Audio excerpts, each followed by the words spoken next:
Returning now to the race for New York mayor, and this week, right here at 5:30, we're going to be tackling the various issues in the race, as the three candidates have three vastly different ideas on how they would run the city over the next 4 years. And today we want to start with a topic that has been on the minds of voters from the very start of the primary: affordability.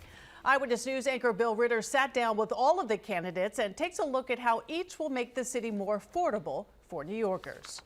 It's some of the highest rent in the nation, coupled with some of the lowest vacancy rates.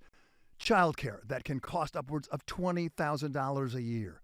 Then there's the rising cost of utilities, groceries, and other everyday items. There's no question New York is facing an affordability crisis. But for voters, the question remains, who's best to make New York more affordable by becoming the 111th mayor of the biggest city in the nation? This is New York. We can afford to dream. From the very start of his campaign, Zoran Mandani has made affordability his signature priority with a plan to freeze rents. 8.5 million people call this city home. Close to 2.5 million of them live in rent-stabilized apartments.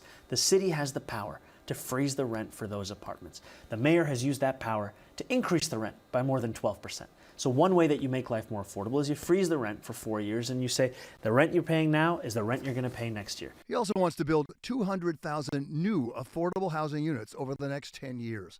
Implement free childcare for every New Yorker from 6 weeks to 5 years old. Create city-owned grocery stores and eliminate the fare on all city buses. Now, to pay for all this, Mr. Mamdani wants to raise the corporate tax rate on businesses and increase the personal income tax on New Yorkers who earn more than $1 million a year. Rent is too darn high all across the board. Middle-class families, working families, it's out of control.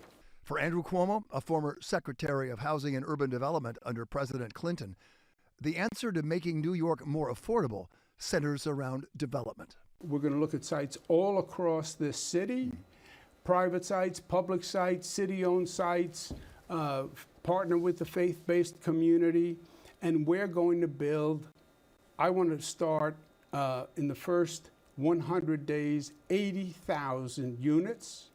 We need 500,000 units, and we can do it.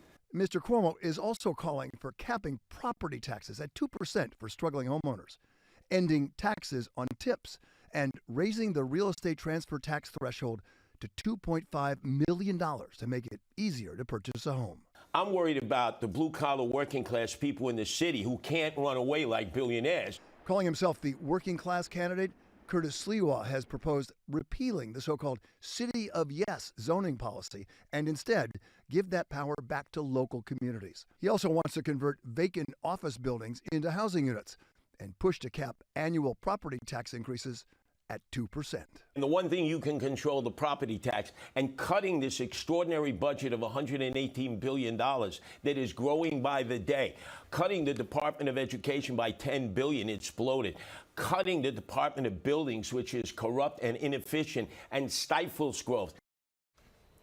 And that was Bill Ritter reporting. Tomorrow, we're going to look at how the candidates are looking to tackle crime. Again, three candidates, very different ideas. That is tomorrow. And a reminder, join us for our streaming political show, The Countdown, which you can stream and watch at ABC7 NY beginning at 6:30.